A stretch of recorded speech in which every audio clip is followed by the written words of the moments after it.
Hey everybody, it's Tripl-L and here we are to talk about Eden Zero. I was almost gonna say ReZero, but Eden Zero chapter 111. This chapter gave me a lot of things that I didn't think we were gonna get, specifically a conclusion to the arc.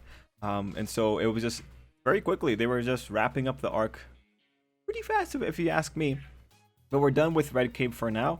The chapter ends with Rebecca kind of wishing that a chronophage would show up and take away this planet's time, and I'm kind of the same mind. I kind of would like that as well, although I wonder the implications of that.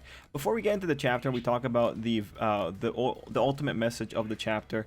It is just worthwhile to just point out the science going on here, because at the end of the day, this isn't science fiction. As Hiro Mashima says, this is a fantasy in space.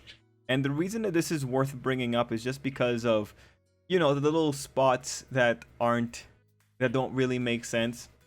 It first begins with the trajectory. Okay, there's actually a lot of problems. We'll begin first with Andrew's trajectory, which gives us a nice little diagram of how that trajectory would have worked. And I'm pretty sure that's not the case. If you get knocked out when you're in the orbit of a planet and you're going to crash back into that planet, the orbit's going to make you go around the planet multiple times until eventually you're pulled back closer into it at every rotation.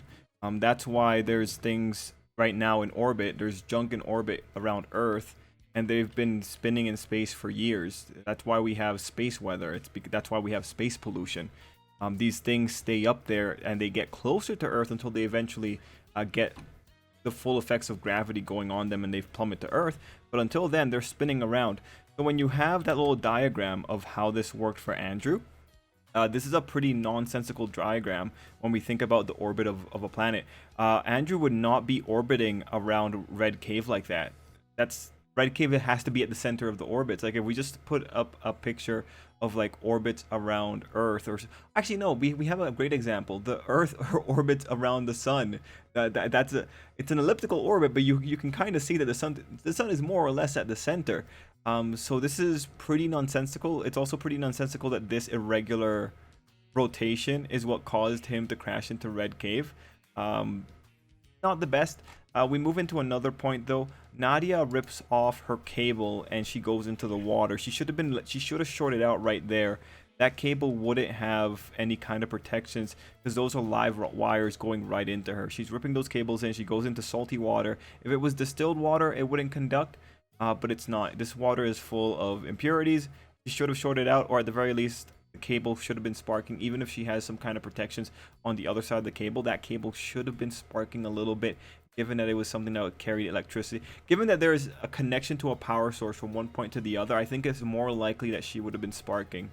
Like, electricity goes in the path of least resistance. I guess you could say it's ether. Ether would be, maybe, okay, you know what, maybe not. The fantasy element saves it there. On his corpse as well, a very quick question to ask is, would a corpse decompose in space? Because, like, if he was in his spaceship, there should be more filth around it. He shouldn't be that clean. Just a very quick Google on would a corpse decay in space gets you the very quick answer. If you do die in space, your body will not decompose in a normal way since there's no oxygen. So that's the first thing. We can assume that there is oxygen within his cockpit. But if you were near a heat source, your body would mummify. If it were not, it would freeze. If your body was sealed in a spacesuit, it would decompose, but only for as long as oxygen lasted. So that's the big thing. Oxygen's got to be there because the bacteria in your body are still going to be working. But if the bacteria in your body are working to the limit of oxygen, it does kind of say, though, that there should be more filth around his body. Like, but it's just little things like that. It's much prettier when you have death like this instead of what gross death would actually be. But actually, even if like, just thinking about it, he would not have mummified himself that quickly, because like the process to mummify yourself specifically requires things eating away at your flesh. Yeah, no. It's just interesting. It's just interesting. But again, it does remind you, like, Hiro Mashima is not here to write science fiction. He's here to write fantasy, and that corpse is the cleanest corpse we could get. Okay, so that's that part about just the science stuff. Going into the rest of the chapter, though, like, again, this was a surprising chapter. We found out that Andrew actually succeeded. He got it after 1 year. He got the thing back. The most interesting line that I did see there was that he mentioned he had a friend in the government. I do wonder if that is something that we can potentially follow up on in the future. I would like to revisit Red Cave in the future. Like, I'm on Rebecca's side. I would love to have more for I would love for Nadia to have a happier ending. But yeah, the way that the chapter unfolded, I think this was a really good move on Witch. I think it was a really good move that Witch told her the truth so that this girl would not have been waiting forever for a promise that was never going to come true. I like that Witch called out Rebecca and told her like that there's more ways of showing kindness. So I think this is one of those areas where Witch shows she's a little bit more mature than Rebecca, because Rebecca was at a point where she didn't want to move forward with what would have been the better option here. And as we see, like we can't quantify that Rebecca choosing to not tell her would have been the worst option, because in choosing to tell Nadia, we do find out that Red Cave is okay. Now, I do think it's kind of cheap that Red Cave only changes after, you know, you reveal the treasure, even though the cockpit's already open. I do think that's kind of cheap. Like, what is the mechanism that determines how that works, right? You have to put the treasure out into the water, but it's already touching it. The water's already touching it. The cockpit's open. Actually, it came out from the side of the ship, but at the same time, it's still an issue of why did it only trigger at this one moment in time? Why did it blow up out of the ship at this moment in time? The moment that thing landed in there, this thing should have reacted, if that's what we're saying it can just somehow do. So this is again one of those moments of plot convenience. This is just Mashima unleashing the facts when they make the most sense for our story, as opposed when they make the most sense for the setting. That's what I would argue for that particular point. Again, Mashima is a master of the emotion of things. He's not a master of the logic of things, I think. Anyway, we have by the end of the chapter everyone coming back up, and we also have Laguna mentioning real tears. So that line there, I think, is just there to just remind you of what exactly this character is about and what he is in search for.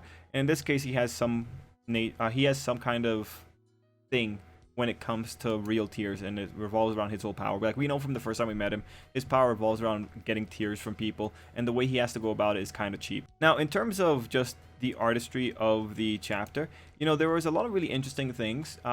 Witch got a lot of really pretty shots. Like, she had a wonderful face shot, and at the end of the chapter, we have a little bit of a shipping thing going on when you have Rebecca thinking about love and looking at Shiki, and then, you know, you have like the regular ship teasing. Now, there was something else that people have pointed out, that when you look at the 3 panels above Rebecca's image, you did have Witch and Laguna in one panel, you had Homoda and Wise in one panel, and you had Pino and Happy in one panel. So Homoda and Wise, that's a ship that people are supporting, and people are also aware of the Happy and Pino ship because they've been on a cover together. So when you had those two, you have Shiki and Rebecca, and then you have Witch standing together with Laguna. Of course, people went and they said, well, that might be what good old Mashima is pointing at here. If he's pointing at a ship for Witch, that would be very interesting. I'll look forward into the future. Like, Mashima has been really good with his ships. He's shown which characters actually have the balls to get together with someone before. So I think getting invested in ships for Eden Zero, given Fairy Tail's a good result, I think not the worst thing in the world. We also find out the mechanism and the rules for how the mana is going to work. So when it comes to the mother mana, I think it's good because Mashima just created a pretty constrained situation. We know just we are told, the facts are that the mana can't be manipulated. You have to go do this. You have to collect the mana in just the right way. So that just pretty much tells us this is the journey. There's no way around it. You find the relics and they will point you to Mother eventually. And we have it centered around the lacrima that lets people breathe underwater. So that's pretty neat. I didn't think, again, that we would be getting this so quickly, but I'm happy for it. We got a conclusion. I do feel the conclusion was relatively rushed just because it came so quickly. But beyond that, I can't really complain. Now, the only real thing to look at is like the nature of the relics. The relics are all very fancy. I mean, when we look at the ones that we have on the image, and when we look at the one we actually have, that being the candlesticks, it's just kind of, it's interesting that these are the relics of Mother. A balance, a harp, goblet, teacups, mirror, a cane. These are all things that people would use So it's just kind of interesting that this is associated to Mother, who is so above everything else. That might just speak to the nature of Mother, like what Mother was before she became well, the mother of the cosmos or whatever else. It's just kind of odd, and they're all Victorian in style. That's the odd part. I wonder how that's going to be justified. Regardless, I think it was a solid conclusion. If, you know, the only thing I would say about it, it was pretty fast-paced, but I think solid conclusion. I'm excited to see where we go next. I'm excited to see what story the author wants to tackle next. And yeah, at the end of the day, I kind of agree with Rebecca. I kind of wish that Chronophage would show up and just eat up that place's time. Anyway, everyone, let me know what you thought down below. If you got anything you want to add, please let me know, and let's call it there. Till next time, I hope you have an absolutely great day.